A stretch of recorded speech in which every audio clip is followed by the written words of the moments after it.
तो देखो यार, इस वीडियो में हम पढ़ेंगे, चैप्टर का नाम है कम्युनिकेशन सिस्टम।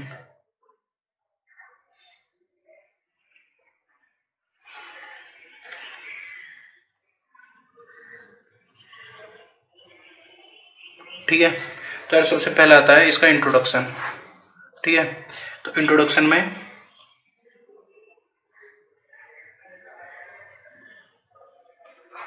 इसका बेसिकली अगर कोई हमसे डेफिनेशन पूछे इंट्रोडक्शन कम्युनिकेशन क्या है, ठीक है, तो द सेंडिंग ऑफ इंफॉर्मेशन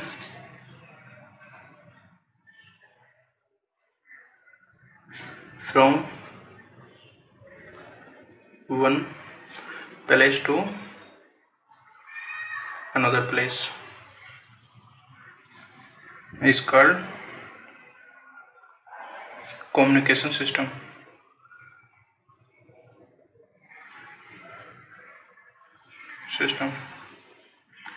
ठीक है, तो देखो इसका बेसिकली हिंदी में मीनिंग हुआ कि अगर हम किसी एक जगह से दूसरे जगह तक हमको कोई इन्फॉर्मेशन भेजना है ना, उसके मेथड बहुत भी हो सकते हैं, एक से ज़्यादा भी हो सकता है। अब वो हम उन मेथड्स को पढ़ेंगे। कम्युनिकेशन सिस्टम जो हम करते हैं वो किस किस टाइप का करते हैं। ठीक है, अब जो सेंड करेंगे हम इंफॉर्मेशन को, अब इंफॉर्मेशन क्या है, इंफॉर्मेशन की एक डेफिनेशन अगर हम बेसिकली पूछें, information some meaningful words, pictures, symbols, etc. It is called information।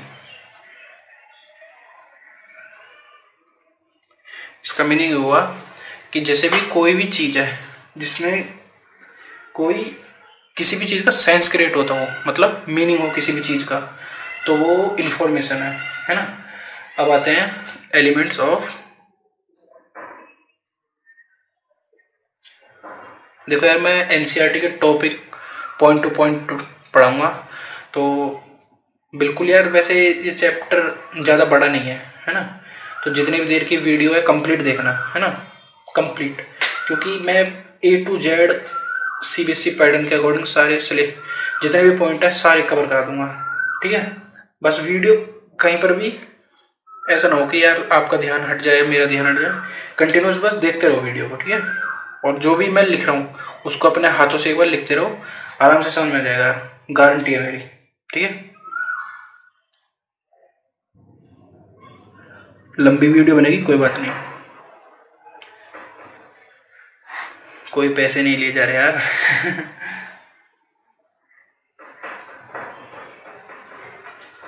ठीक है, अब है देखो इसके 3 एलिमेंट्स। एक तो होता है ट्रांसमीटर, ठीक है,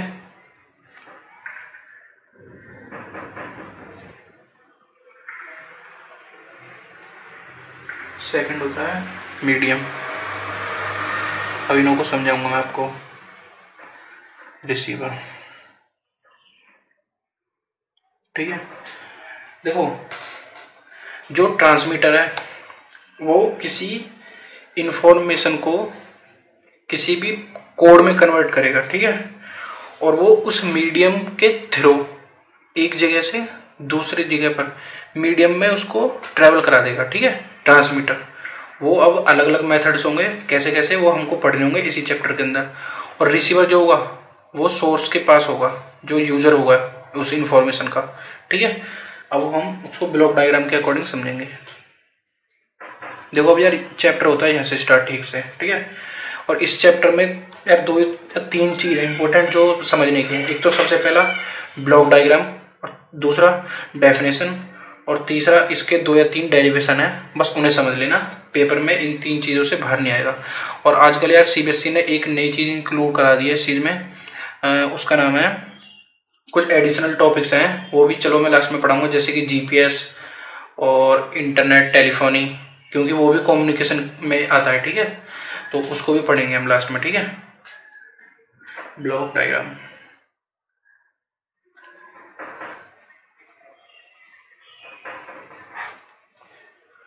तो देखो सबसे पहले होता है एक सोर्स ऑफ इंफॉर्मेशन,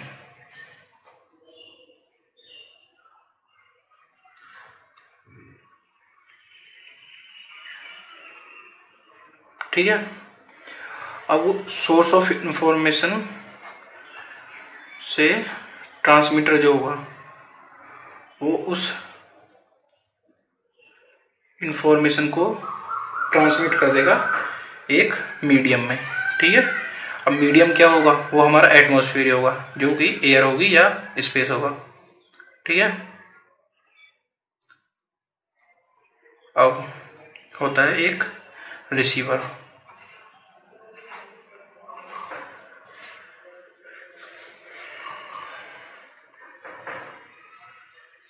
रिसीवर जो कि उस एटमॉस्फेयर से उस इंफॉर्मेशन को एक्सट्रैक्ट करेगा, रिसीवर जो कि एक फ्रिक्वेंसी मतलब एक वेव के फॉर्म में होगा, ठीक है। यहाँ पर कौन है, यूजर ऑफ इंफॉर्मेशन,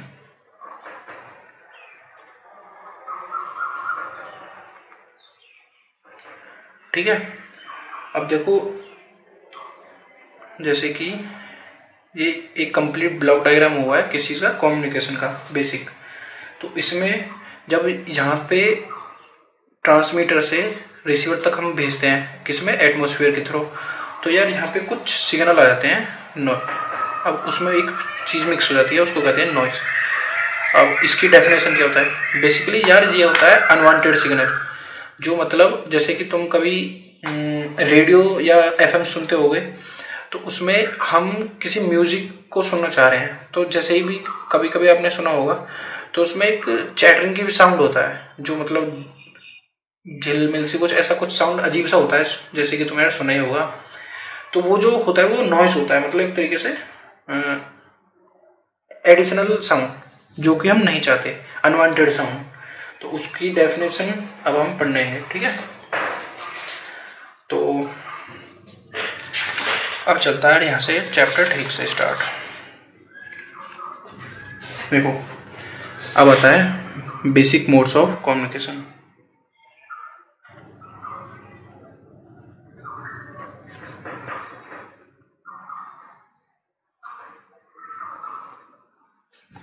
ठीक है, एक होता है इसमें पॉइंट टू पॉइंट कम्युनिकेशन,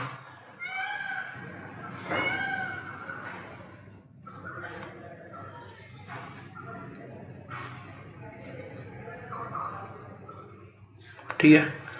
इसमें यार ये होता है कि एक सिंगल तो ट्रांसमीटर होता है और एक सिंगल रिसीवर होता है, ठीक है।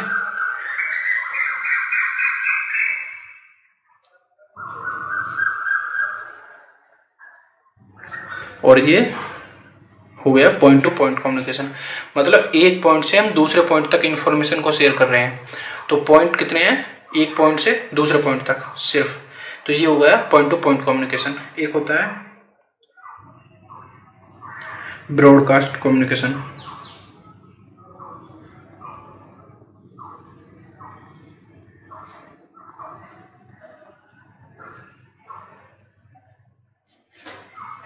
इसमें देखो सिंगल ट्रांसमीटर होगा और रिसीवर से होंगे वो एक से ज़्यादा होंगे,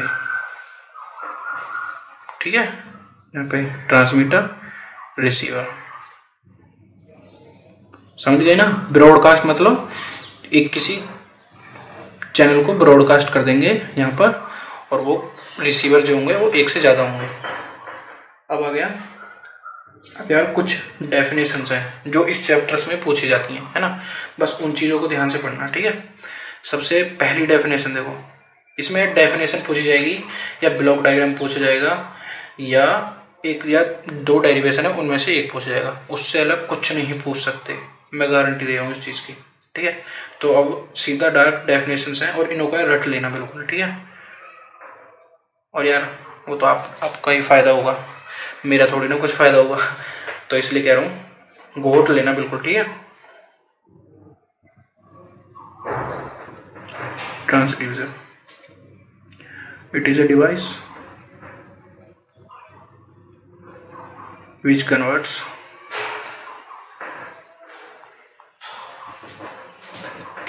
one form of energy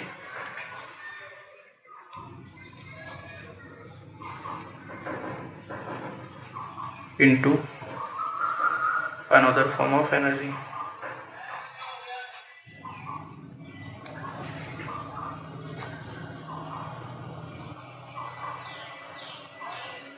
ठीक है, जैसे कि अब इसका एग्जाम्पल क्या है, देखो साउंड एनर्जी है और एक वो इलेक्ट्रिक एनर्जी।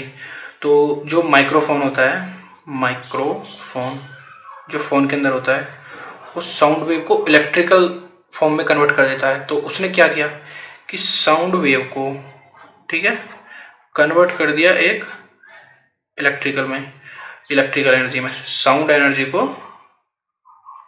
इलेक्ट्रिकल एनर्जी में कन्वर्ट कर दिया। तो ये हो गया ट्रांसड्यूसर का एग्जाम्पल। ठीक है, अब आता है सिग्नल। सिग्नल की डेफिनेशन क्या है? सिग्नल होता है the information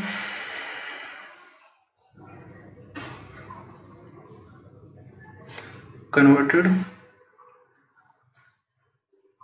into the electric form which is suitable for transmission.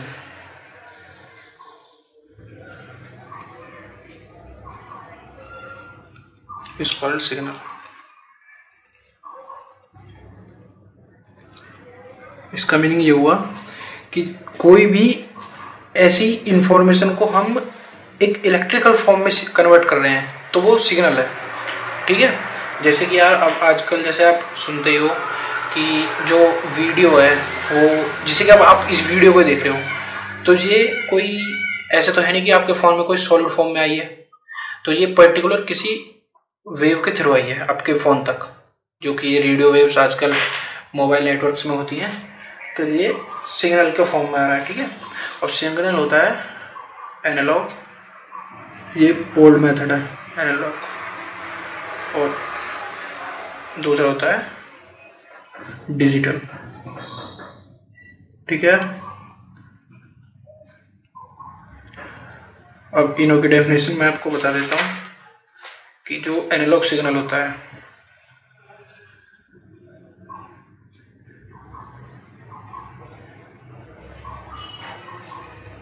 इसमें ये होता है कि सिंगल वैल्यूड फंक्शन।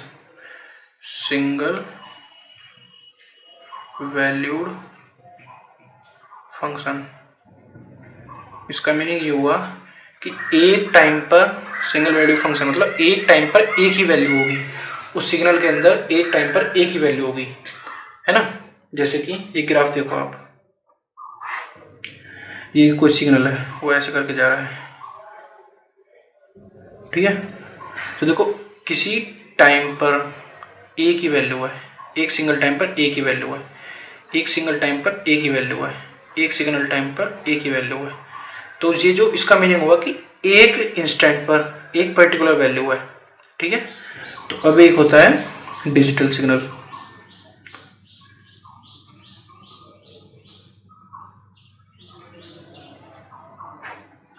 इसमें क्या होता है, जैसे कि ये है, सबसे पहले मैं इसको बता देता हूँ कि यार आजकल जो भी आप नेटवर्क यूज़ करते हो, आजकल हर नेटवर्क एक डिजिटल नेटवर्क कन्वर्ट हो चुका है। जैसे कि आप सुनते हो डिजिटल इंडिया, इसका मीनिंग ये होता है, देखो हमने बाइनरी इनक्रप्शन करके, बाइनरी इनक्रप्शन मतलब कि जो हम किसी भी इंफॉर्मेशन को शेयर करेंगे वो 0 या 1 की फॉर्म में शेयर करेंगे। ठीक है, मतलब या तो ऑन होगा या ऑफ होगा। अब हम इनको इतनी स्पीड से ट्रांसमिट कर देंगे कि ये इंफॉर्मेशन का फॉर्म बन जाएगा। ठीक है, तो देखो जैसे कि ये टाइम हो गया, ठीक है। तो देखो इस टाइम पर ये वैल्यू है, इस टाइम पर ये वैल्यू है, इस टाइम पर ये वैल्यू है, इस टाइम पर ये वैल्यू, ठीक है। तो हैविंग, देखो इसका डेफिनेशन एक लाइन में convert, having many values at single time. समझे इसका मीनिंग कि एक ही टाइम पर काफी वैल्यूज होंगे, ठीक है। अब नॉइज का डेफिनेशन, ये यार यहाँ पे सिग्नल हो गया आपको बिल्कुल कंप्लीट, इससे ज़्यादा कुछ नहीं लिखने का, कि बस सिग्नल की डेफिनेशन लिख देना और कितना टाइप होता है और वो टाइप कैसे कैसे होते हैं, बस ग्राफ रिप्रेजेंट कर देना, एक पेज बढ़ जाएगा, हो गया काम, ठीक है। अब होता है नॉइस। देखो इसकी definition, it tends to unwanted signal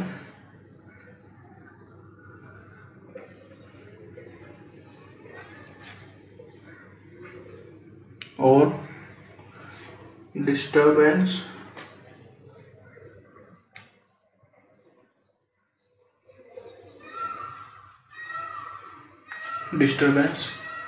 during the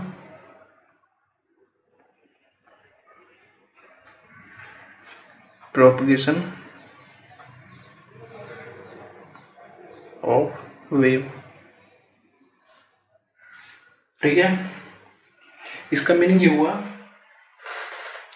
कि जैसे कोई सिग्नल है ना, वो ट्रांसमीटर से ट्रांसमिट किया गया है, किसमें, मीडियम में।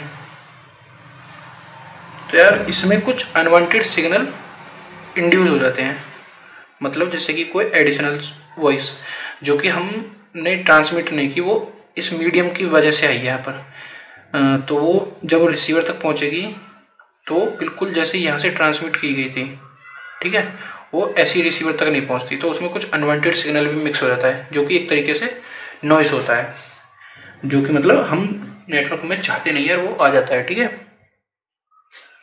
अब transmitter,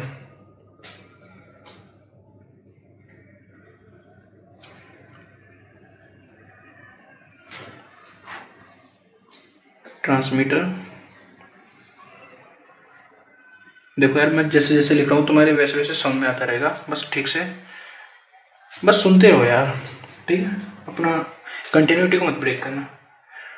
transmitter firstly converts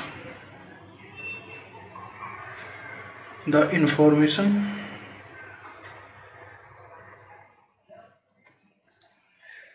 into a suitable form which is required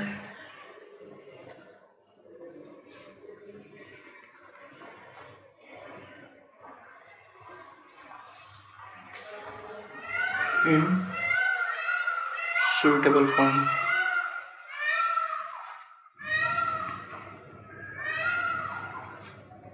and then transmit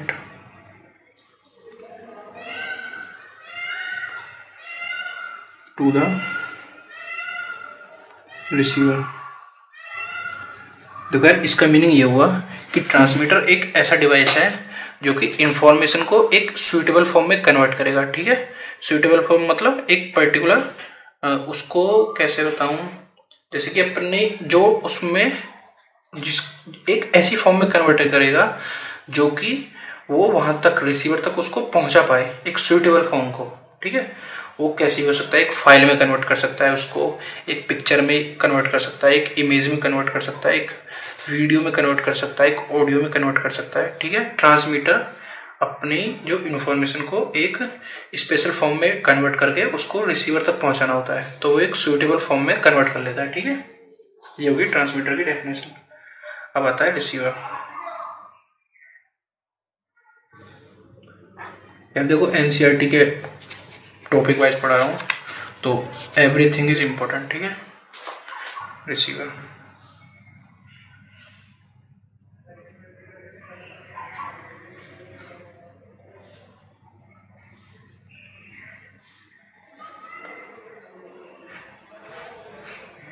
and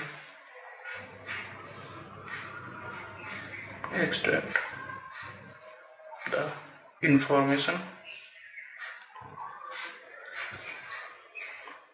from it।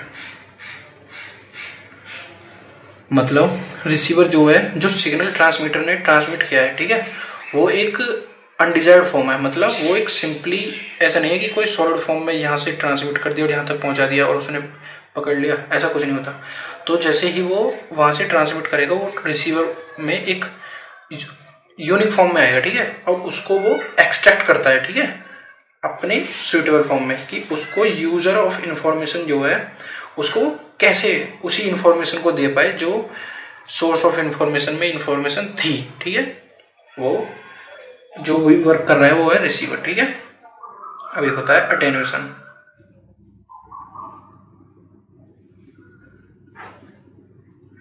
This the loss of strength, इसको अच्छे से लेके समझाता हूँ। The loss of strength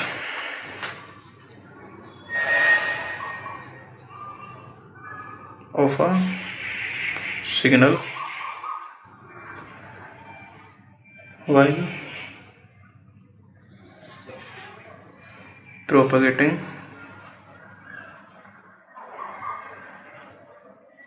through a medium known as attenuation। देखो इसका meaning है कि जैसे कोई ट्रांसमीटर यहाँ से किसी इंफॉर्मेशन को ट्रांसमिट करता है, ठीक है, और वो जैसे ही मीडियम में आती है, तो मीडियम में क्या देखो यार, ऑक्सीजन है और भी बहुत सारी गैसेज हैं, ठीक है। तो वो जैसे ही वो वेव वहाँ से चलती है ना, तो वो वहाँ पे एक वेव जो होती है ऐसे ऐसे करके मानो चल रही है, ठीक है, और यहाँ पे एयर मॉलिक्यूल्स हैं, ठीक है, तो वो इसमें करंट इंड्यूस कर देगी, ठीक है। एक वेव करंट इंड्यूस कर रही है किसमें, एयर में। तो देखो जो एनर्जी है, एनर्जी क्या है कि एक कन्वर्ट, मतलब एक किसी चीज में से अगर एनर्जी जा रही है दूसरे में, तो उसकी एनर्जी लॉस भी हो रही है, ठीक है।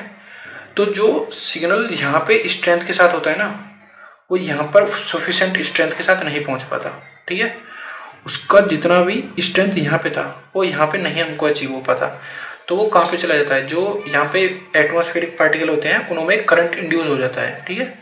तो जो सिग्नल होता है उसकी जो स्ट्रेंथ होती है वो थोड़ी कम हो जाती है, जिसकी वजह से, जिसको हम इसी फिजिकल एंटिटी को कह रहे हैं एटेन्यूएशन। मतलब the loss of strength of a signal by propagating through a medium, मतलब इस मीडियम में जितना भी वो ट्रैवल किया है तो उसकी स्ट्रेंथ में लॉस हुआ है, जो भी अब फिनोमिना हुआ है, तो उसको हम कह रहे हैं यहाँ पे एटेन्यूएशन, ठीक है। और अब आता है यार रेंज। देखो it is the largest distance between source and destination,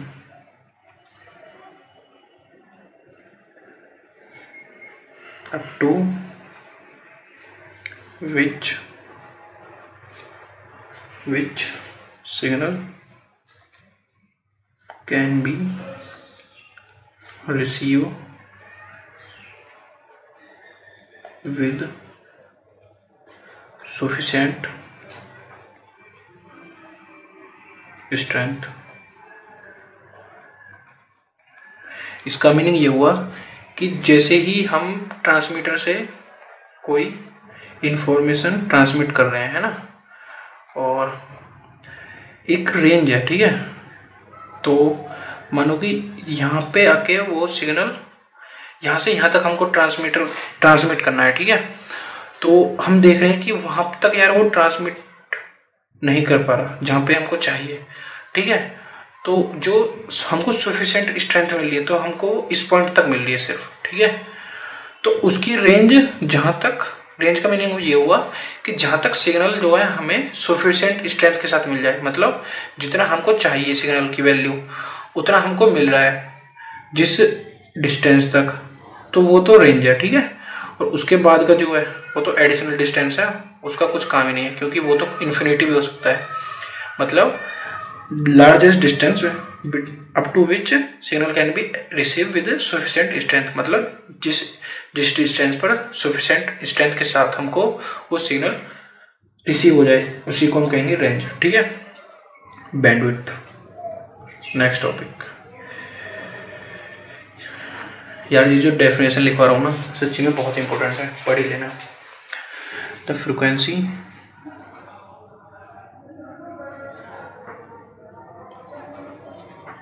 range over which a device operates, ठीक है। मतलब जैसे कि कोई डिवाइस है, अब FM कोई मान लो, ठीक है, और ये तुमने सुना होगा FM कभी, तो इसमें एक चीज़ बोलते हैं 93.5 रेड FM, ठीक है, और ये होती है फ्रीक्वेंसी मेगाहर्ट्ज की।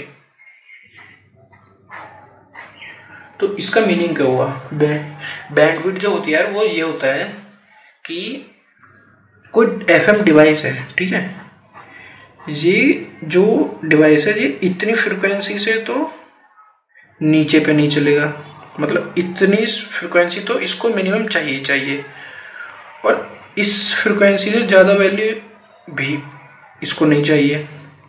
तो ये जो फ्रीक्वेंसी रेंज है, फ्रीक्वेंसी डिफरेंस, मतलब समझ रहे हो ना, इस वर्ड को पकड़ो, देखो फ्रीक्वेंसी डिफरेंस मतलब इस वैल्यू से तो नीचे नहीं चलेगा ये डिवाइस, और इस वैल्यू से ये ऊपर नहीं चलेगा।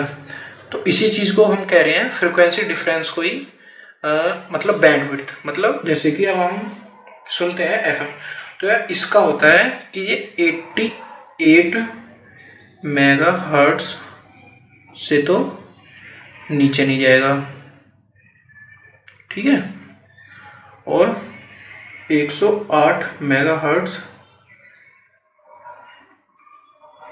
से ऊपर नहीं जाएगा, ठीक है। तो इसका बैंडविड्थ कितना हुआ, 108 माइनस 88, तो 0.2, तो MHz, ये हुआ इसका बैंडविड्थ। मतलब इतने से तो नीचे नहीं जाएगा और इतने से ऊपर नहीं जाएगा FM की फ्रीक्वेंसी। तो जो भी डिफरेंस है इनों का बीच का, यही है बैंडविड्थ, ठीक है। अब आता है मॉड्यूलेशन इंडेक्स। पहले यार मॉड्यूलेशन ही पढ़ते हैं, चलो ठीक है, कूल माइंडेड रहो यार।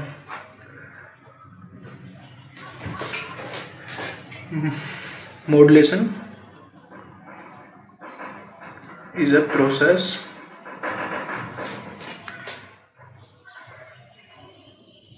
in which a low frequency signal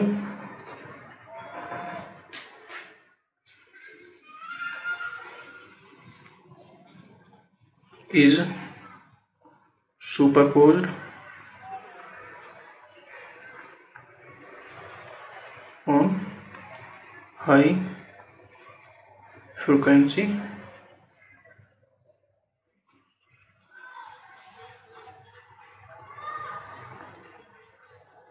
known as modulation। देखो इसका मीनिंग क्या हुआ, मतलब अब हमको यहाँ से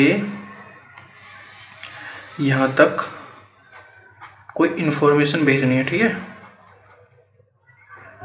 तो हम एक यार सिग्नल है, ठीक है, वो बहुत ही मतलब छोटी फ्रिक्वेंसी का है, ठीक है, तो वो थोड़ी सी दूर जाकर रुक जाएगा, ठीक है।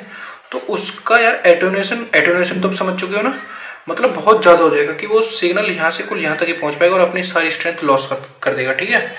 तो वो सिग्नल यार हमको यहाँ पे पहुँचाना जरूरी है, तो वो पहुँच ही नहीं पाएगा। तो अब हमको कोई ऐसा मेथड ढूंढना पड़ा जिसमें कि हम इस सिग्नल को काफ़ी दूर तक पहुँचा पाए, ठीक है। और जो काफ़ी दूर तक पहुँच पाएगा वो क्या पहुँच पाएगा, एक हाई फ्रिक्वेंसी सिग्नल, ठीक है। तो यार अब हम जो सिग्नल है उसकी तो फ्रिक्वेंसी इंक्रीज नहीं कर सकते, ठीक है। तो हम करते क्या है कि एक हाई फ्रिक्वेंसी कैरियर वेव होती है, हाई फ्रिक्वेंसी, उसके साथ हम इस लो फ्रिक्वेंसी सिग्नल को सुपरपोज करा देते हैं, ठीक है। सुपरपोज मतलब मिक्स करा देते हैं। तो इसमें जैसे ही मिक्स होगा वो सिग्नल यहाँ पे, तो मिक्स कराने के बाद हाई फ्रिक्वेंसी कैरियर वेव जो है उसके अंदर इतनी स्ट्रेंथ है कि वो यहाँ से यहाँ तक पहुँच सकता है easily without any loss of strength, ठीक है। तो इसी में हम मेथड में जो इस पूरी मेथड को हम बोला जा रहा है मॉड्यूलेशन, मतलब एक लो फ्रिक्वेंसी सिग्नल को एक हाई फ्रिक्वेंसी कैरियर वेव के ऊपर हम उसको सुपरपोज करा के काफ़ी दूर तक उसको भेज देंगे, तो उसी को हम कह देंगे मॉड्यूलेशन, ठीक है। अब होता है demodulation.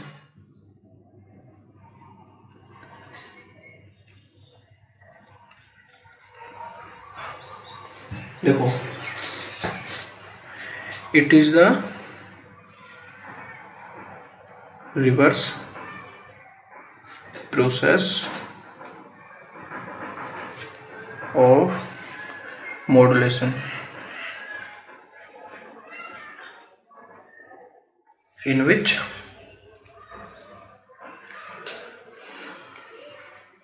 a low frequency signal is extracted from a high frequency carrier wave, ठीक है। इसका मीनिंग ये हुआ कि जैसे अब हमने ट्रांसमीटर से रिसीवर तक इंफॉर्मेशन पहुंचा तो दी, ठीक है, एक हाई फ्रिक्वेंसी कैरियर वेव पर low frequency carrier wave signal को सुपरपोज कराकर, ठीक है, समझ में आ रहा है यहाँ तक। उसके बाद में यहाँ पे जो है एक डिवाइस फिट करा देंगे हम, तो उसका काम क्या होगा, उसका काम ये होगा कि ध्यान से सुनना कि जो हाई फ्रिक्वेंसी कैरियर वेव है ना, उसमें वो मिक्स हुआ है सिग्नल यहाँ पर, तो उसमें से उस इंफॉर्मेशन को एक्सट्रैक्ट करना है उसको सिग्नल को, ठीक है, उस हाई फ्रिक्वेंसी कैरियर वेव में से। तो इसी प्रोसेस को कह देंगे डिमॉड्यूलेशन, ठीक है। समझ में आ गया यार, बिल्कुल आसान है। उसमें हम लो फ्रिक्वेंसी सिग्नल को हाई फ्रिक्वेंसी सिग्नल के ऊपर सुपरपोज करा रहे थे, और इसमें से हम यहाँ पे उसी इंफॉर्मेशन को एक्सट्रैक्ट कर रहे हैं जो हमने उसमें मिक्स किया था, ठीक है। अब आता है यहाँ पे रिपीटर।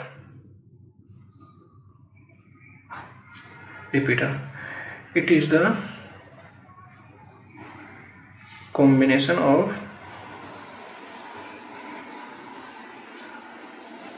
receiver and transmitter, ठीक है। it picks up a signal and amplifies and retransmitted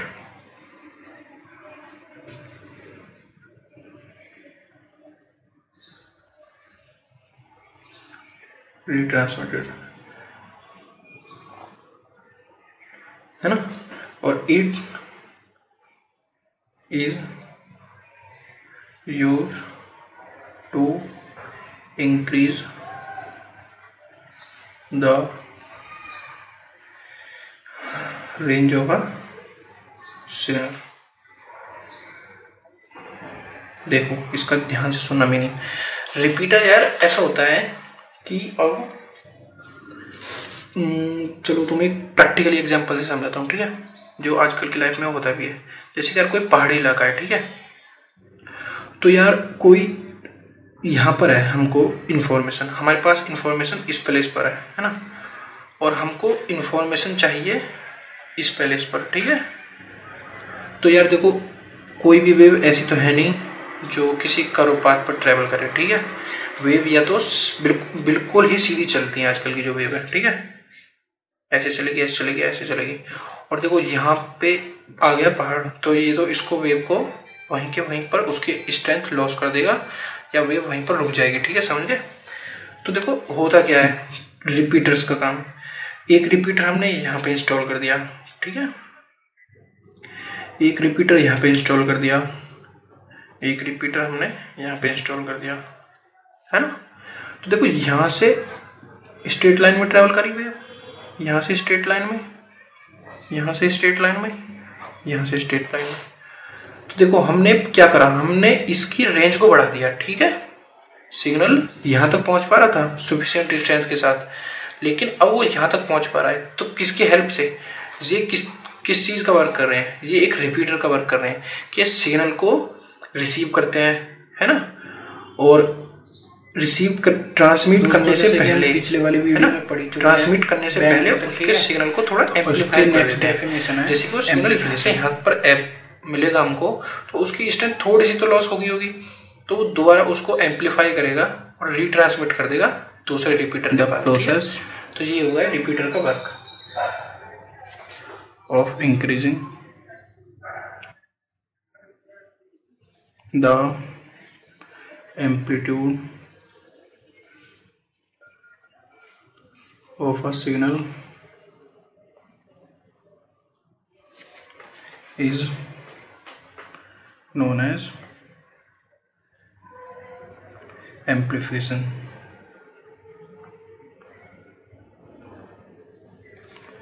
And which circuit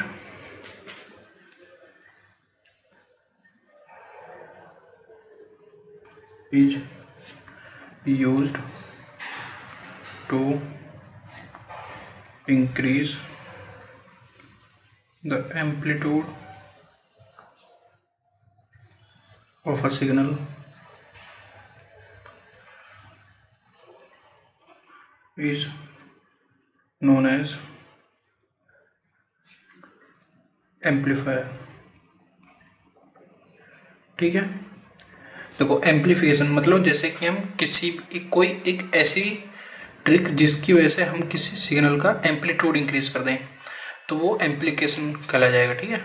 और अगर कोई डिवाइस इस चीज़ को वर्क कर रहा है और तो उस डिवाइस का नाम है एम्पलीफायर, ठीक है। तो यार हम यहाँ तक पढ़ चुके हैं, तो अब आती है बैंडविड्थ ऑफ सिग्नल, ठीक है।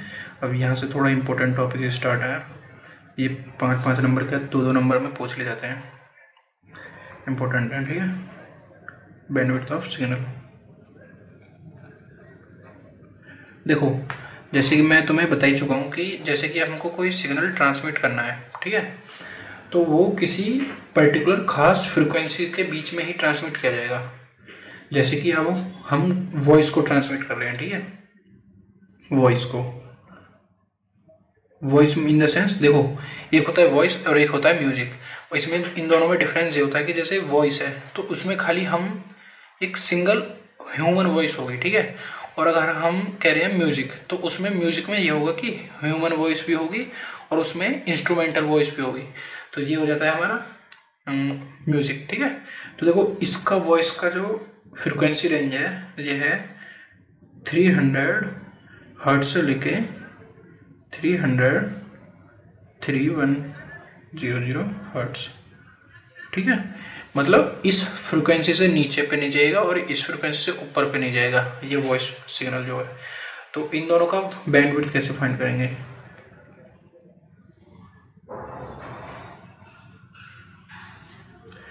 3100 2800 हर्ट्ज। ठीक है, मतलब अपर बैंड में से लोअर बैंड को घटा दो तो वो बैंड विड्थ आ जाता है। तो अब ऐसे ही म्यूजिक सिग्नल है, तो म्यूजिक में मैंने बताया था उसमें इंस्ट्रूमेंटल साउंड भी होगा।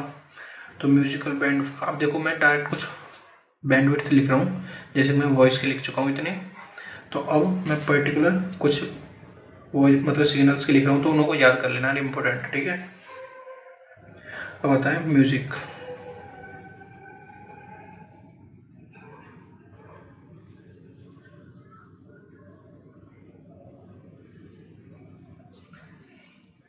ट्वेंटी किलो हर्ट्ज इसकी बैंडविड्थ हो गई।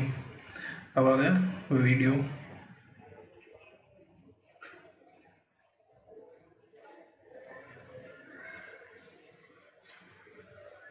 Four 4.2 megahertz.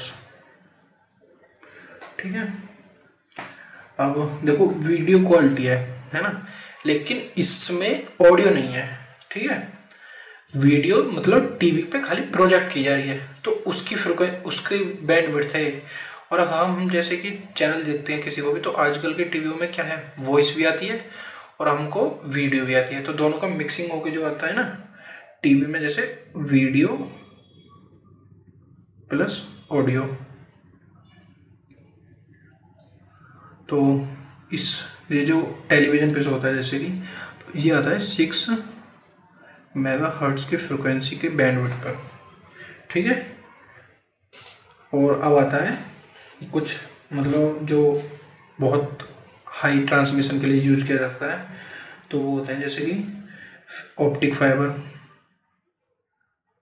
ये देखो एनसीईआरटी के पेज पे देख लेना, 6-7वें पेज पर है, तो वो मिल जाएंगे बैंडविड्थ, उनको याद कर लेना। ठीक है, 1 या 2 नंबर में पूछ ली जाती है, किसी भी मतलब ऐसे पूछ लेंगे कि वीडियो सिग्नल की कितनी है और म्यूजिक बैंडविड्थ कितनी है। ठीक है, ऐसी चीज़। तो ऑप्टिक फाइबर हो गया, optic fibre and coaxial cable होगा।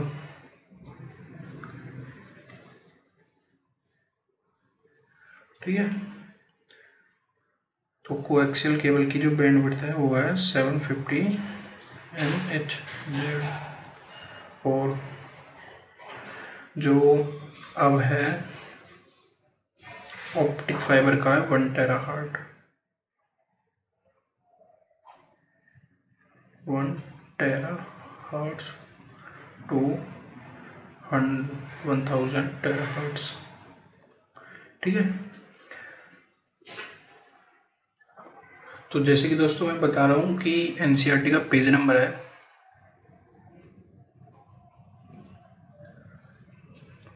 519। इस पे जो टेबल है फ्रिक्वेंसीज की, फ्रिक्वेंसी बैंड्स की, और उसमें जो मतलब 6-7 हैं उनको यार याद कर लेना। ठीक है, उनमें से एक पक्का पूछने के चांसेस होते हैं इस चैप्टर में से, अगर पूछे जाती हैं तो 1 नंबर में ये पूछी जाती हैं ज़्यादातर। तो अब आता है यार मोड्स ऑफ प्रोपगेशन। ठीक है, तो हम इन मोड्स में देखो कौन कौन से पढ़ेंगे। पहला आता है ग्राउंड वेव प्रोपगेशन। ठीक है, तो देखो यार इन मोड्स को स्टार्ट करने से पहले मैं एक चीज़ बता देना चाहता हूँ कि सबसे पहले इलेक्ट्रोमैग्नेटिक वेव क्या होती है।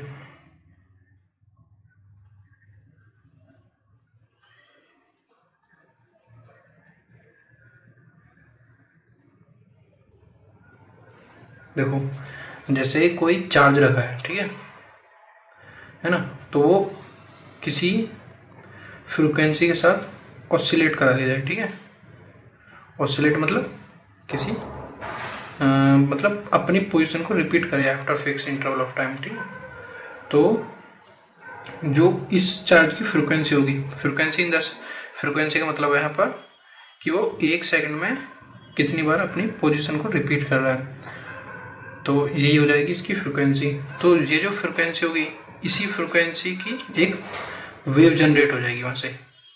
ठीक है, ईएम वेव, इलेक्ट्रोमैग्नेटिक वेव। तो frequency of charge equal to frequency of charge equal to frequency of radiation, radiation in the sense जो वेव होगी, ठीक है। तो ये चीज़ फ्रिक्वेंसी का मीनिंग समझ में आ गया ना। अब मैं बताता हूँ मोड्स ऑफ प्रोपगेशन, ठीक है। तो देखो सबसे पहला, नहीं मोड से पहले मैं एक चीज़ और बताना चाहूँगा कि जो ये क्वेश्चन पूछ लिया जाता है कि कभी कभी कि सोर्स क्या होता है इलेक्ट्रोमैग्नेटिक वेव का, तो उसका आंसर है एक्सीलरेटिंग चार्ज, ठीक है। और जो वेव होती है वो कैसे चलती है, देखो जैसे कि ये एक्स डायरेक्शन है, ये वाई डायरेक्शन है, तो इसका एम्पलीट्यूड कुछ ऐसे होगा,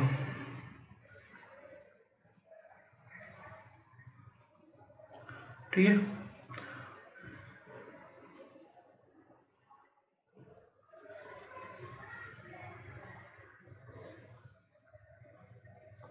मतलब डायग्राम देखना है, एक्चुअली किसी पर भी आसानी से बनता नहीं है, ठीक है। देखो ये पहला समझ में आ रहा है होगा आपको, जैसे कि एक्स एक्सिस डायरेक्शन है, ठीक है, तो यहाँ से समझ जाना आप। तो इसका ये एक्स एक्सिस के अलोंग परपेंडिकुलर है, ठीक है। और जो ये है इसका ये जेड डायरेक्शन के अलोंग, मतलब ऐसे है वर्टिकली। देखो ये हो गया एक्स डायरेक्शन के अलोंग परपेंडिकुलर, ठीक है। और अगर हम यहाँ से देखें तो ये वाई डायरेक्शन के अलोंग ऐसे बैठेगा परपेंडिकुलर, और जो जेड डायरेक्शन है ये इसके ऐसे है। तो ये म्यूचुअली परपेंडिकुलर होते हैं यहाँ पर। ये क्या होते हैं, इलेक्ट्रिक फील्ड वेक्टर्स और मैग्नेटिक फील्ड वेक्टर, तो ये एक दूसरे के म्यूचुअली परपेंडिकुलर होते हैं, ठीक है। इलेक्ट्रिक फील्ड वेक्टर और मैग्नेटिक फील्ड वेक्टर,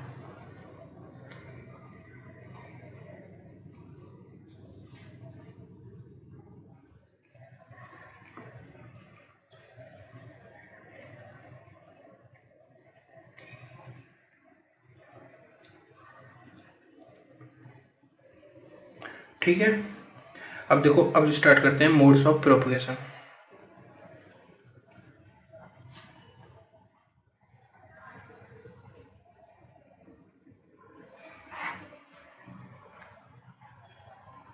तो देखो पहला मोड है ग्राउंड वेव प्रोपगेशन। इसमें क्या है, इसमें एक एंटीना होता है। अब एंटीना की डेफिनेशन, इट इज अ, एक बार यार ये भी पूछा था हमारे सर ने भी हमको इम्पोर्टेंट बताया था कि it is a piece of conductor which emits or absorb electromagnetic waves, ठीक है। अब होता है, अब देखो मैं एनसीईआरटी के टॉपिक वाइज अकॉर्डिंग बिल्कुल टॉपिक टू टॉपिक वाइज बता रहा हूँ। देखो यहाँ से इम्पोर्टेंट है कि इसमें एक मतलब वन वर्ड आंसर भी होता है, और कभी कभी इसके ऊपर एक नंबर का न्यूमेरिकल भी पूछा जाता है। जैसे कि इसमें होता है वेवलेंथ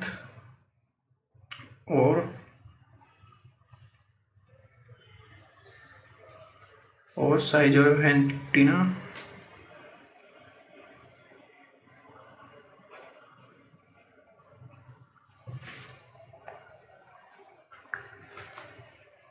रिलेशन। देखो जो साइज है ना वो lambda by 4, where lambda is equal to wavelength of EM wave, ठीक है, जो उस एंटीना से इलेक्ट्रोमैग्नेटिक वेव वहाँ से ट्रांसमिट की जाएगी या एब्जॉर्ब की जाएगी। तो ये हो गया उसका साइज, ये कितना हाइट होगा उसका, ठीक है। अब आता है यार, देखो इसमें एक जो ग्राउंड वेव प्रोपगेशन है ना, देखो मैंने एक तो पॉइंट ये बता दिया कि एंटीना क्या होता है, दूसरा पॉइंट ये है साइज, अब तीसरा होता है कि इसमें एक कमी होती है यार ग्राउंड वेव प्रोपगेशन में, है ना, तो वो होता है एटेन्यूएशन, जो मैंने डेफिनेशन में बताया था। अब इसको समझ में आएगा कैसे। एटेन्यूएशन देखो, in ground wave propagation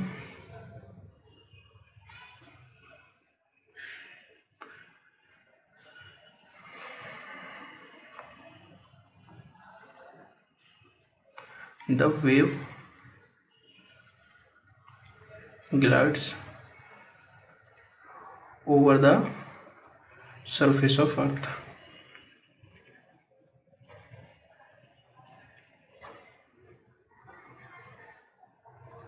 when wave glides over the surface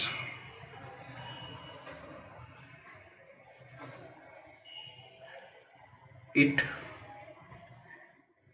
induces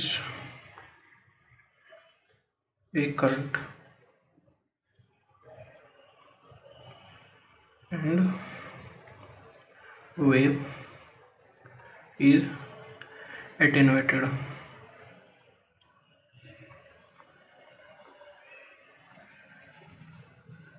and absorption of energy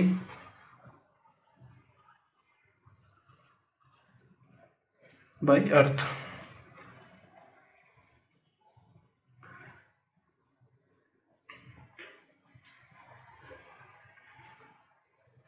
ठीक है, देखो इसमें एक डिसएडवांटेज है। देखो जैसे कि यार ये वेव कोई भी, चलो मैं यहाँ पे समझाने की कोशिश करता हूँ कि कोई वेव है, ये एटमॉस्फेयर, ये है हमारा अर्थ सरफेस, ठीक है, और ये हमारा हो गया एंटीना। तो देखो जैसे ये हमारी एटमॉस्फेयर के पास ग्लाइड करती है, ठीक है, तो इसमें क्या होता है, जैसे एटमॉस्फेयर में रिलीज करी तो इसकी फ्रिक्वेंसी बहुत हाई होती है, ठीक है, तो ये चार्ज जो एटमॉस्फेरिक पार्टिकल होते हैं उनको आयनाइज कर देती है वेव, तो ये अपनी एनर्जी एटमॉस्फेरिक पार्टिकल्स में ट्रांसफर कर देती है, तो ये इसमें एटेन्यूएशन हो जाता है, मतलब इस वेव की एनर्जी जो है यहाँ पे एटमॉस्फेरिक पार्टिकल्स में लॉस हो गई, तो इसी को कह देते हैं हम एटेन्यूएशन, ठीक है। और यही ग्राउंड वेव प्रोपगेशन है कि in ground wave propagation the wave glides over the surface of earth, मतलब किसी अर्थ सरफेस के ऊपर से ग्लाइड होकर जाती है, ठीक है, और when glides over the surface it induces the current and attenuated and absorption of energy, मतलब जैसे जैसे ये वेव ट्रेवल करती है तो यहाँ पे एटेन्यूएशन इस वेव में आ जाता है, जिसकी वजह से ये करंट इंड्यूस कर देती है और अपनी एनर्जी लॉस करके पार्टिकल्स में ट्रांसफर कर देती है, ठीक है। तो ये नेक्स्ट टॉपिक था यार इसके वेव प्रोपगेशन, ठीक है। तो यार इसका वेव प्रोपगेशन में देखो ये तीन चीज इंपॉर्टेंट है। देखो एक तो इस लेयर का ध्यान रखना है, स्ट्रेटोस्फेयर, ठीक है, और देखो ये चारों के चारों नाम याद कर लेना, ठीक है। और देखो इसमें होता क्या है, देखो अब मैं तुमको हिंदी में समझाता हूँ। In this mode of propagation the electromagnetic wave from transmitting antenna and move toward the ionosphere and come back after reflection. देखो ये वेव हाई फ्रिक्वेंसी वेव होती है, और देखो इंपॉर्टेंट टॉपिक पॉइंट ये है, इसको इस फ्रिक्वेंसी से इस फ्रिक्वेंसी की रेंज को हम यहाँ से ट्रांसमिट करते हैं, तो आयनोस्फेयर को जाके वो रिफ्लेक्ट होती है। यहाँ पे मॉलिक्यूल्स होते हैं वो थोड़े आयनाइज होते हैं, तो इन मॉलिक्यूल्स की प्रॉपर्टी ये होती है कि यहाँ से जो वेव आ रही है तो वे ऑलरेडी जो हैं वो वहाँ पे आयनाइज हो चुके हैं। वो किस चीज़ से आयनाइज हुए हैं, वो क्वेश्चन अराइज ये होता है, तो ये आयनाइज हुए हैं जो सनरेज आ रही हैं वहाँ पर, वो पहले से ही सनरेज ने उसको आयनाइज कर रखा है। तो ये जो एनर्जी है इस वेव की यहाँ पे आने के बाद वो लॉस नहीं होगी, तो वो जैसे ही वो आयनाइज पार्टिकल से कोलाइड करेगी वेव, तो यहाँ से रिफ्लेक्ट हो जाएगी और रिफ्लेक्ट होके वापस अर्थ की सरफेस टुवर्ड आ जाएगी and come back after reflection into the earth atmosphere, ठीक है, और वो हमको यहाँ पर रिसीव हो जाएगी। तो देखो इससे हमको यहाँ पे बार बार एंटीनाज इंस्टॉल करने नहीं पड़े, तो इसका फायदा ये हुआ, ठीक है। तो इसी मतलब यहाँ से यहाँ तक ये डेफिनेशन हो गई, और इसमें इंपॉर्टेंट टॉपिक एक तो ये फ्रिक्वेंसी रेंज है, और ये लेयर्स हैं, और ये डेफिनेशन तो हो गई, ठीक है। तो यार देखो अब आता है नेक्स्ट टॉपिक, इसकी स्पेस वेव प्रोपगेशन। तो देखो इसका पहले प्रिंसिपल समझना है, ठीक है। तो इसमें देखो our ionosphere behaves differently for electromagnetic waves, है ना। तो देखो अलग फ्रिक्वेंसी की वेव के लिए वो आइनोस्फीयर जो है वो डिफरेंट तरीके से बिहेव करेगी। जो लो फ्रिक्वेंसी की वेव है उसके लिए कुछ अलग उसका बिहेवियर होगा, और जो हाई फ्रिक्वेंसी की वेव है उसके लिए कुछ अलग उसका बिहेवियर होगा, ठीक है। तो देखो जो लो फ्रिक्वेंसी की वेव थी 3 से लेके 3 मेगाहर्ट्ज तक, 30 मेगाहर्ट्ज तक की फ्रिक्वेंसी, है ना। तो उसको क्या कर रहा था आइनोस्फीयर स्काई वेव प्रोपगेशन में वो रिफ्लेक्ट कर देता था, है ना। अभी पढ़ के आए पीछे। तो इस वाले में क्या है, अब जो ये भी इलेक्ट्रोमैग्नेटिक वेव है 40 मेगा हर्ट्ज से जो ऊपर की वो है वेव्स, ठीक है। तो उनके लिए कैसे बिहेव कर रही है, अगर 40 से प्लस में जा रही है ना कोई वेव, तो वो यहाँ पर रिफ्लेक्ट नहीं होगी कहीं पर भी, वो डायरेक्ट इसको क्रॉस करके पेनिट्रेट करके, है ना, the wave get penetrate the ionosphere, वो पेनिट्रेट करके वो सीधा सैटेलाइट पे पहुंचेगी, ठीक है। वहां पे होगा सैटेलाइट, और सैटेलाइट पर क्या होता है, एक होता है रिसीवर, और रिसीव करके उस सिग्नल को वहां से फिर और हाई फ्रिक्वेंसी के साथ वहां से अगेन ट्रांसमिट कर देता है। तो देखो ये कम्युनिकेशन है ये बहुत लार्ज स्केल पे यूज किया जा सकता है। जैसे कि अब हम DTH जो सर्विस है उन्होंने भी यही स्कीम मतलब यही चीज यूज की जाएगी। कैसे कि वो अपना डाटा एक एंटीना पर भेजा, मतलब उन्होंने जैसे लाइव मैच चल रहा है अब आप देखते हो, तो लाइव मैच के थ्रू क्या होता है यहाँ पर कोई टीम यहाँ पे मैच खेल रही है, ठीक है, उसका ब्रॉडकास्टिंग इस एंटीने पर हमने कर दिया, ठीक है, और उस एंटीने के थ्रू हम एक सीधी हाई फ्रिक्वेंसी वेव एक क्रिएट करते हैं, ठीक है ना, एक जो कि सैटेलाइट तक पहुंच जाती है, उसकी फ्रिक्वेंसी नियरली होती है 40 मेगाहर्ट्ज प्लस, ठीक है, इससे प्लस में होती है। तो यहाँ पे क्या होता है, वो रिसीवर उसको रिसीव करके उसके एम्पलीट्यूड को और इंक्रीज कर देगा, ठीक है, और एम्पलीट्यूड को इंक्रीज करके इतनी हाई फ्रिक्वेंसी के साथ भेजेगा कि वो बहुत ही जल्दी से ट्रांसमिट होके वहाँ से रिसीवर्स तक पहुँच जाए, ठीक है। तो जैसे ही रिसीवर पर पहुँचेगी तो वो उस वेव की फ्रिक्वेंसी हाई होगी जिसमें कि डिस्टोर्शन नहीं हो सकता कोई भी। अब देखो डिस्टोर्शन का मीनिंग मैं भी थोड़ा आगे समझाऊंगा क्लियरली, ठीक है। अब यहाँ तक तो आपको समझ में आ गया होगा, ठीक है। अब देखो यार इसका आता है डेरिवेशन, ठीक है। अब मैं डेरिवेशन समझाने वाला हूँ। तो यार देखो इस टॉपिक में प्रोपगेशन ऑफ वेव में खाली डेरिवेशन पूछा जाता है, और या तीनों में से एक पूछा जाता है, ठीक है। ये बिल्कुल अब ध्यान से समझने की बात है।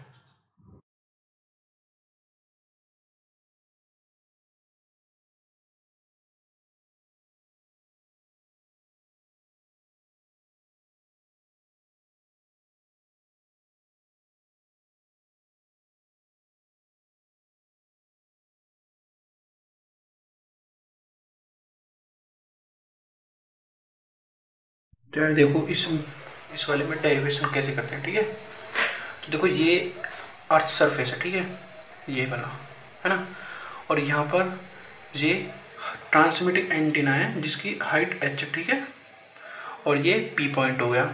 और ये देखो जैसे अब समझने की कोशिश करना, ये अर्थ का सरफेस कुछ ऐसा है, ठीक है, और उसके टाइम पर जो रेडियस है वो r है, ठीक है। तो मैं इसको मतलब मैग्नीफाई करके दिखा रहा हूँ आपको, लेकिन ये रियल में बहुत छोटा होगा, ठीक है। अब वो नेक्स्ट डेरिवेशन में आपको समझ में आएगा। देखो अर्थ सरफेस तो बहुत बड़ा है, ठीक है, तो उस टाइम पे ये h हाइट का एंटीना है, ठीक है। तो देखो अर्थ सरफेस कुछ कर्व टाइप की है, ठीक है, और ये बिल्कुल स्ट्रेट वे में अपना मतलब सिग्नल को ट्रांसमिट करेगा, ठीक है। तो जो डिस्टेंस d है और ये r है, तो जैसे अर्थ सरफेस ऐसे जा रहा है और यहाँ पे एंटीना है तो वो ऐसे स्ट्रेट वे में भेज रहा है, तो यहाँ पे समझो इंटरेक्ट हो गए ना। तो देखो इस डेरिवेशन को प्रूव करना होता है, मतलब यार इंपॉर्टेंट है पेपर के लिए, ठीक है। तो देखो P T equal to P S, P T equal to P S, ठीक है, क्योंकि जिधर वो जो अर्थ की सरफेस है वो है तो कुछ सर्कुलर टाइप में ही ना, ठीक है। तो देखो जिधर इतना भेजेगा उतना ही इधर भेजेगा, ठीक है। तो O P equal to R plus H, O P equal to R plus H, R equal to radius of earth and H equal to height of tower, ठीक है। तो देखो अब हम यहाँ पे अगर ध्यान से देखें कि रेडियस, ठीक है, हाइट मतलब डिस्टेंस कितना दूर तक भेज सकता है वो अपने सिग्नल को, और ये h प्लस आर। तो देखो यार यहाँ पे राइट एंगल फॉर्म हो रहा है, ठीक है। जब राइट एंगल फॉर्म हो रहा है तो हम इसका मतलब हुआ कि पाइथागोरस थ्योरम अप्लाई कर सकते हैं, ठीक है। तो देखो जैसे कि ये है, ठीक है, हाइपोटेनस बेस परपेंडिकुलर, ठीक है, समझ गए ना। तो देखो इसमें h प्लस आर का square equal to R square plus D square, h plus R का स्क्वायर इक्वल टू डी का स्क्वायर प्लस आर स्क्वायर, ठीक है। देखो इसको सिंपली ओपन कर दिया है, आर से आर कैंसिल, ठीक है। अब देखो डी स्क्वायर इधर, ठीक है। अब ये H square two H R में से हमने यहाँ पे आर स्क्वायर कॉमन लिया, ठीक है। कॉमन लेने का मतलब डिवाइड कर दिया, ठीक है। तो देखो H square upon R square और H two H R upon R square करेंगे तो 1 आर कैंसिल हो जाएगा, ठीक है। तो नीचे सिंपली आर बचेगा, ठीक है। अब देखो यहाँ पे समझने की कोशिश करना कि ये एच स्क्वायर आर स्क्वायर देखो क्या है, देखो हाइट ऑफ टावर, ठीक है। जैसे कि यार तुमने अपने मतलब जहाँ पर भी रहते हो कहीं पर ना कहीं पर टावर हो गई, तो देखो हाइट जो टावर की होती है ना वो मिनिमम कितनी होती होगी, 50 मीटर, 60 मीटर, 70 मीटर अप्रॉक्स, मतलब मान लो, ठीक है। होता इतना ही है, ज़्यादा भी नहीं होता इससे ज़्यादा। तो लेकिन हम अगर देखा जाए तो रेडियस ऑफ अर्थ 6400 किलोमीटर, समझ रहे हो ना। देखो अगर हम 70 मीटर्स में 64 किलोमीटर्स को, किलो मतलब 1000, ठीक है, इतने से डिवाइड कर दें और उसका भी स्क्वायर कर दें तो वो डिजिट छोटी और भी ज़्यादा छोटी, मतलब जीरो के नियरली अप्रॉक्स पहुंच जाती है, मतलब काफ़ी जीरो के आसपास पहुंच रही है। तो देखो जीरो के पास पहुंच रही है इसका मतलब हम उसको नेगलेक्ट कर सकते हैं, ठीक है। तो देखो 2HR अपॉन आर और ये वाली जीरो हो गई तो बचा सिंपली कुछ नहीं, ये जीरो मान लिया तो इसकी मल्टीप्लाई होगी डायरेक्ट, तो आर से एक आर कैंसिल होगा और 2HR आ जाएगा, ठीक है। देखो एक आर से एक आर कैंसिल और 2HR जो यहाँ पे एक आर बचा है और डी स्क्वायर की वैल्यू इतनी आ चुकी है, ठीक है। अब डी जो होगा वो अंडर रूट में आ जाएगा, ठीक है। बस यही है, ये इंपॉर्टेंट है डिस्टेंस ऑफ ये वाला, ठीक है। देखो जैसे कि यार अब नेक्स्ट डेरिवेशन है इसमें, derivation of distance up to which TV signal receive from a TV tower of height h। मतलब देखो अब इसमें आपको समझ में आ जाएगा कि अर्थ सरफेस बहुत बड़ी है ना। मैंने पिछली बार तो मतलब मैग्नीफाई करके दिखा दिया था कि काफ़ी बड़ा एंटीनल, मतलब जूम करके दिखा दिया था एक तरीके से समझो। तो लेकिन अर्थ सरफेस वो बहुत बड़ा होता है 6400 किलोमीटर, ठीक है। तो देखो यहाँ पे हाइट कुछ ऐसे मतलब होती है, छोटी सी होती है बिल्कुल, लेकिन जो टावर की प्रॉपर्टी वो क्या है, स्ट्रेट वे में अपने सिग्नल को ट्रांसमिट किया करेगा वो, ठीक है। तो देखो एच टी बहुत सिंपल है, जैसे उसमें अगर तुमने पाइथागोरस थ्योरम लगा के वो अंडर रूट 2HR लगा दिया, वो फाइंड कर लिया, ऐसे इसमें करना होगा, ठीक है। तो देखो डी टी जो ट्रांसमिटिंग एंटीना है, ठीक है, डिस्टेंस ऑफ ट्रांसमिटिंग एंटीना, और इस सरफेस पर पॉइंट को इंटैक्ट करेंगे, मतलब जहाँ पे वो कांटेक्ट हो जाएंगे अर्थ में उसके बाद नहीं भेज पाएगा वो, ठीक है। तो देखो यहाँ पे हमको रिसीव करना है सिग्नल यहाँ तक, ठीक है। तो ये डिस्टेंस मैक्सिमम कितना है हमको ये मेजर करना है, ठीक है। तो D equal to D T plus D R है ना। तो देखो हमने R radius of earth, radius of earth, radius of earth, ठीक है। ये हो जाएगा एच टी, ठीक है, height of transmitting antenna, height of transmitting antenna, H R height of receiving antenna, ठीक है। और डी इक्वल टू हो जाएगा डिस्टेंस ऑफ ट्रांसमिटिंग एंटीना और आर जो होगा डी आर वाला डिस्टेंस ऑफ रिसीविंग एंटीना, ठीक है। तो देखो इसके बाद में हम यहाँ पे इन दोनों की वैल्यू फाइंड कर लेंगे जैसे हमने पीछे बार की है। तो डी टी की वैल्यू कितनी आई थी, अंडर रूट 2HTR, है ना। तो देखो जैसे यार यहाँ पे वही पाइथागोरस थ्योरम लगा के हम ऐसे राइट एंगल बनना है, ऐसे ही हमारा इधर बनना है, ठीक है। तो देखो सीधी सीधी बात है, दोनों तरफ बन गए तो दोनों तरफ को ये हमें डी टी और डी आर फाइंड कर लेंगे आराम से। डी टी की वैल्यू ये आएगी, डी आर की वैल्यू ये आएगी, ठीक है। तो और डी टोटल की वैल्यू क्या है डिस्टेंस की, ठीक है, ये D T plus D are, तो इसकी वैल्यू आ जाएगी ये, ठीक है। बस इस डेरिवेशन में ये, पर यार इस बात का ध्यान रखना है दोनों डेरिवेशन CBSE के अकॉर्डिंग बहुत इंपॉर्टेंट है इस चैप्टर के अंदर, समझ गए बस जो मैं कहना चाह रहा हूँ। तो देखो यार नेक्स्ट टॉपिक है मॉड्यूलेशन एंड इट्स नेसेसिटी, ठीक है। मतलब हमको मॉड्यूलेशन की जरूरत क्यों पड़ती है, देखो अब समझने की कोशिश करना। पहले इसका डेफिनेशन मॉड्यूलेशन क्या होता है, process in which a low frequency signal is superposed at to the high frequency wave, carrier wave, ठीक है। तो देखो इसमें हम करते क्या है कि एक लो फ्रिक्वेंसी सिग्नल होता है, ठीक है, उसको हम हाई फ्रिक्वेंसी कैरियर वेव जो होती है ना उसके साथ सुपरपोज करा सकते हैं। मतलब हम उसको मिक्स करा देते हैं मतलब हाई फ्रिक्वेंसी कैरियर वेव के साथ, ठीक है। और इसी मतलब यही हो जाता है मॉड्यूलेशन की लो फ्रिक्वेंसी सिग्नल वेव को हाई फ्रिक्वेंसी कैरियर वेव के साथ मिक्स करा देना मॉड्यूलेशन होता है, ठीक है। अब होता है देखो, मतलब अगर तुम जैसे 3 चीज़ सुनते हो, AM, PM और FM, ठीक है। तो देखो AM amplitude modulation, FM frequency modulation, PM phase modulation, ठीक है। मैं तुमको तीनों की डेफिनेशन एक साथ ही कवर करके दिखाता हूँ, ठीक है।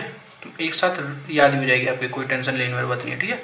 देखो, if the frequency of the carrier wave is varied accordance with the information then this type of modulation is known as amplitude modulation, ठीक है।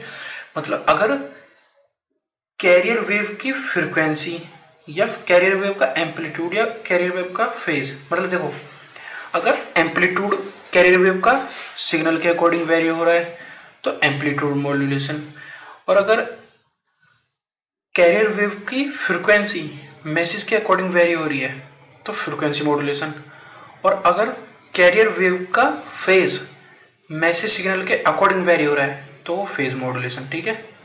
सीधी सीधी बात है, मतलब कैरियर वेव का हम क्या चीज़ अपने अकॉर्डिंग मॉड्यूलेट करा रहे हैं मैसेज सिग्नल के अकॉर्डिंग, ठीक है। तो वही उसका मॉड्यूलेशन है। एम्पलीट्यूड में उसका एम्पलीट्यूड कैरियर वेव का, फ्रीक्वेंसी मॉड्यूलेशन में, ठीक है, फेज, ठीक है। और देखो यार ये एक मतलब एनसीईआरटी के पेज नंबर पे देख लेना, मेरे पे मतलब यार ठीक से डायग्राम नहीं बन पा रही। तो देखो ये है 524 पेज नंबर, ठीक है। इस पे जाके देखना कि ये है कैरियर वेव, ठीक है। ये देखो अब हम ये एम्पलीट्यूड वेव का, ठीक है। तो देखो अगर हम इसमें साथ इस सिग्नल को मिक्स करा दें तो ठीक है यार, मैं ये थोड़ा छोटी बनाना चाह रहा नहीं था, ठीक है। यहीं पे मैंने थोड़ा थोड़ा बड़ा करके दिया था, मतलब एक वेव है, ठीक है। तो देखो हम जब इसको इसके साथ मिक्स करेंगे, ठीक है, तो देखो AM मतलब जब जैसे जैसे एम्पलीट्यूड होगा ना, मैं देखो मैं बताता रहा हूँ ठीक से, मेरे को बनानी, देखो मैं उसके अकॉर्डिंग समझाने की कोशिश करता हूँ आपको। मतलब समझने की कोशिश करना कि जिस टाइम पर अगर एम्पलीट्यूड मॉड्यूलेशन हो रहा है, कि अगर एम्पलीट्यूड जिस टाइम पर कैरियर वेव का ये है उसी टाइम पर इसका है, मतलब मैसेज सिग्नल का जैसे जैसे एम्पलीट्यूड चेंज होगा ना ऐसे ऐसे फिर उसका मतलब चेंज होगा कैरियर वेव का एम्पलीट्यूड, ठीक है। मतलब कैरियर वेव जो है उसका एम्पलीट्यूड अगर सिग्नल के अकॉर्डिंग वेरी हो जाएगा, तो देखो जैसे जैसे एम्पलीट्यूड हो रहा है उसका उसी के अकॉर्डिंग ये मूव हो रहा है, ठीक है। अब देखो मतलब जिस टाइम पे इसका एम्पलीट्यूड होगा उसी टाइम पे उसका एम्पलीट्यूड होगा मैसेज सिग्नल का, ठीक है। और जैसे अब वो फ्रिक्वेंसी मॉड्यूलेशन में आ जाएगा, मतलब जैसे जैसे फ्रिक्वेंसी सिग्नल की वेरी हो रही है ऐसे वो कैरियर वेव की फ्रिक्वेंसी को अगर वेरी करा रहा है तो फ्रिक्वेंसी मॉड्यूलेशन। और अगर देखो फेज मतलब जिसमें अगर वो नेगेटिव फेज में है तो सिग्नल, तो कैरियर वेव का फेज भी नेगेटिव होना होगा, ठीक है। और अगर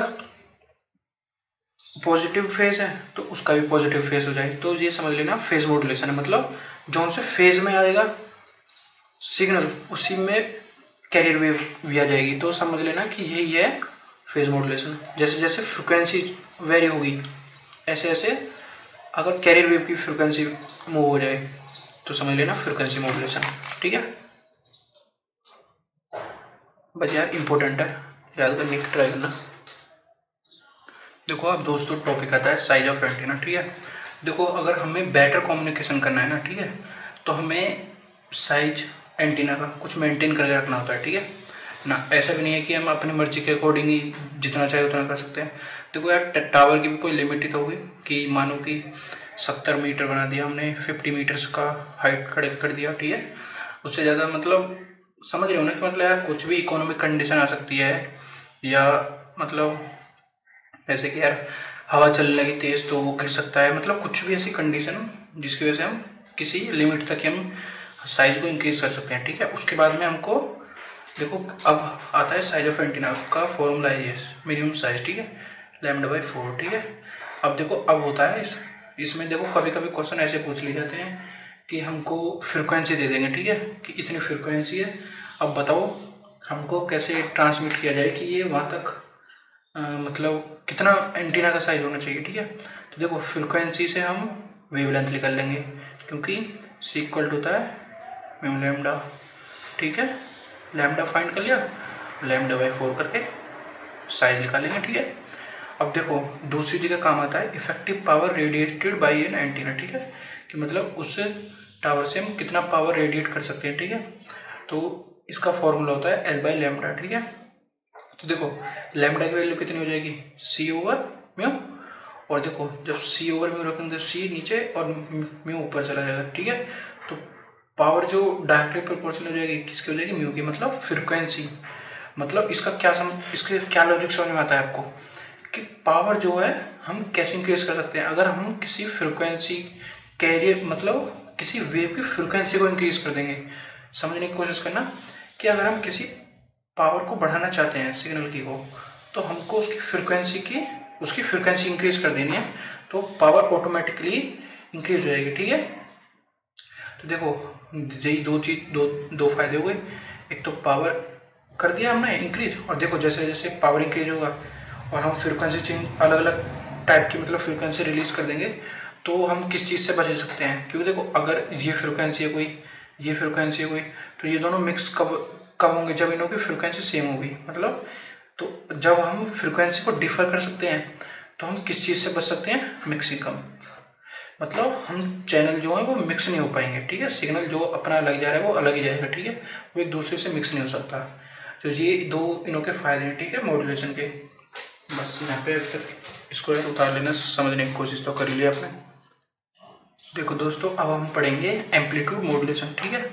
देखो एम्पलीट्यूड मॉड्यूलेशन मैंने इसका डेफिनेशन लिखा है, ठीक है, यहाँ पे, क्योंकि यहाँ पे इसकी जरूरत पड़ेगी और ये इंपॉर्टेंट है, ठीक है। देखो पहले इसको समझना करता हूँ। तो amplitude of a carrier wave change according to the signal, ठीक है, मतलब कि जो सिग्नल के अकॉर्डिंग उसका एम्पलीट्यूड चेंज होगा कैरियर वेव का, ठीक है। देखो ये हो गया C T C M T, तो A C sine omega C T, ठीक है। तो ये हो गया सिग्नल एम टी, ठीक है, A M sine omega M T, ठीक है, एम से याद रखना, ठीक है, ये कैरियर वेव याद रखना, ठीक है। तो देखो सी टी मतलब इसका एम्पलीट्यूड सिग्नल के वेरी अकॉर्डिंग होगा, इसका एम्पलीट्यूड सिग्नल के अकॉर्डिंग वेरी होगा, ठीक है, A C plus A M sine omega M T. समझ गए ना कि इसका एम्पलीट्यूड इसके सिग्नल के अकॉर्डिंग वेरी होगा, ठीक है, और साइन ओमेगा सी टी, ठीक है, समझ गए ना। बस ये अगर तुमने चीज़ याद कर ली तो समझ लेना डेरिवेशन हो गया, ठीक है। अब देखो यहाँ से ए सी कॉमन ले लेना है, तो 1 plus A M upon A C sine omega M T, bracket में साइन ओमेगा सी टी है ये वाला, ठीक है। अब देखो ए सी और ये जो हो जाता है ये हो जाता है A M upon A C equal to modulation index, और it should be less then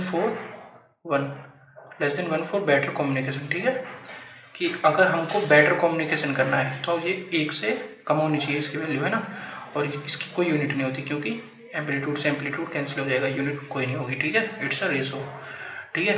देखो अगर लेस देन 1 है तो देखो सिग्नल बहुत ही प्रॉपरली जा रहा है, ठीक है, देख रहे हो, ठीक है। और देखो अगर ये 1 से ज़्यादा होगा मतलब फिर क्या होगा, फिर होगा डिस्टॉर्शन। डिस्टॉर्शन मतलब सिग्नल चलता चलता टूट जाना बीच में, ठीक है, ये हो जाता है एम्पलीट्यूड मॉड्यूलेशन, ठीक है। देखो यार बहुत आसानी से समझा दिया, और जहाँ तक है उम्मीद समझ जाओगे, ठीक है ना। देखो नेक्स्ट टॉपिक है यार AMM, ठीक है। देखो सबसे इम्पोर्टेंट है इसमें, सबसे पहले इसका है ब्लॉक डायग्राम, ठीक है भाई, इसको बिल्कुल घोट लेना, ठीक है, बिल्कुल इम्पोर्टेंट है, पता है। देखो इसमें ये ऐसे पूछ लिया जाता है कि अनकम्प्लीट डायग्राम होता है कि ये कौन सा पार्ट है, इस पार्ट का नाम बताओ, इस पार्ट का नाम बताओ, या कुछ ऐसा पूछ लेंगे कि इस पार्ट का नाम है ये और इसका वर्क बताओ, ठीक है। तो देखो अब मैं आपको बता देता हूँ क्या है। देखो message signal carrier wave frequency, देखो मैं बिल्कुल शॉर्ट में बता रहा हूँ यार, क्योंकि यार अगर तुम यूट्यूब से कहीं और भी पढ़ना चाहोगे तो यार देखो वही है कि बहुत सारा खोल के एक्सप्लेन करके देंगे, बिल्कुल भी यार शॉर्ट में पढ़ना है, हर चीज़ पढ़ना है, ठीक है, बस ये ध्यान में रखना है। तो देखो मैसेज सिग्नल है कि मैं बिल्कुल शॉर्ट में समझाऊंगा, ठीक है, 1 मिनट का टॉपिक है ये, message signal carrier wave frequency, ठीक है। देखो ये दोनों मिक्स करा दिए जाएंगे यहाँ पे सिग्नल, ठीक है, और मिक्स करा के XT एक सिग्नल क्रिएट हुआ है यहाँ पे, ठीक है। जो सिग्नल क्रिएट होगा उसको स्क्वायर डिवाइस के पास करा के हम, ठीक है, एक YT फ्रिक्वेंसी हमको मिलेगी, ठीक है, YT हमको फ्रिक्वेंसी मिलेगी, ठीक है, और दोनों का। और देखो ये जो है, देखो YT इस स्क्वायर डिवाइस का आउटपुट फॉर्म है कि ये स्क्वायर डिवाइस जो है ये किस फॉर्म में उस सिग्नल को ट्रांसमिट करेगा, समझ गए ना। इस बात का ध्यान रखना कि स्क्वायर डिवाइस, ये जो इक्वेशन है ये देखो NCERT के इम्पोर्टेंट टॉपिक है, तो मैं उसी के अकॉर्डिंग चल रहा हूँ। तो इसका ध्यान रखना है कि ये इस स्क्वायर डिवाइस का आउटपुट फॉर्म है, मतलब इस इक्वेशन के अकॉर्डिंग ये अपने सिग्नल को ट्रांसमिट करेगा यहाँ से, ठीक है, स्क्वायर डिवाइस। तो देखो सिंपली अब फिर इसकी और इसकी AM sin ओमेगा MT, देखो ये दोनों जोड़ दिए जाएंगे, ठीक है। तो BXT की वैल्यू है B, तो ये कांस्टेंट है, C कांस्टेंट है, ठीक है, XT की वैल्यू है AM sin omega MT plus AC sin omega MT, ठीक है, ओमेगा CT, ठीक है, और प्लस फिर इसकी वैल्यू है ये C XT का होल स्क्वायर की वैल्यू है ये, ठीक है। सिंपली कुछ नहीं करना, बस इसकी ट्रिग्नोमेट्री सॉल्व कर देना, ठीक है। अब देखो जो इम्पोर्टेंट है ना भाई, मैं उसको बता रहा हूँ, उसको मत भूल जाना, ठीक है।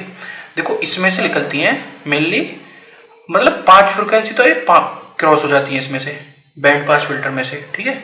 और जो ये ओमेगा M है ये इसको रोक देता है। अब ये क्वेश्चन राइज होता है कि क्यों रोक देता है, क्योंकि ओमेगा M जो है ये है मैसेज सिग्नल की फ्रिक्वेंसी, ठीक है, तो इसकी फ्रिक्वेंसी बहुत लो होती है। तो बैंड पास फिल्टर का क्या है कि लो फ्रिक्वेंसी सिग्नल को रोक देगा, ठीक है।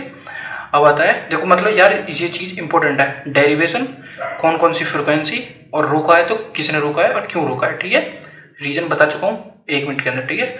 अब आता है ब्लॉक डायग्राम ट्रांसमीटर का। देखो message signal carrier wave frequency amplitude modulation, जो सब कुछ यहाँ पे हुआ है वो इस डिवाइस के अंदर हो रहा है, ठीक है।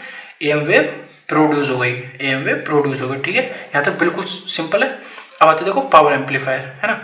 अब देखो इसमें क्वेश्चन अराइज होता है कि पावर एम्पलीफायर क्यों, तो देखो हम इससे क्या कर सकते हैं यार, जैसे अब हमको डिस्टॉर्शन से बचना होता है तो देखो हम उसकी पावर को इंक्रीज कर देते हैं पावर एम्पलीफायर की तरफ, मतलब यहाँ से जो भी AM वेव प्रोड्यूस हुई हम उसके सिग्नल के एम्पलीट्यूड या कुछ में मतलब करके हम उसकी सिग्नल की स्ट्रेंथ बढ़ा देंगे, स्ट्रेंथ मतलब पावर, तो वो जैसे ही एंटीना से ट्रांसमिट होगा उसकी रेंज बढ़ जाएगी, ठीक है।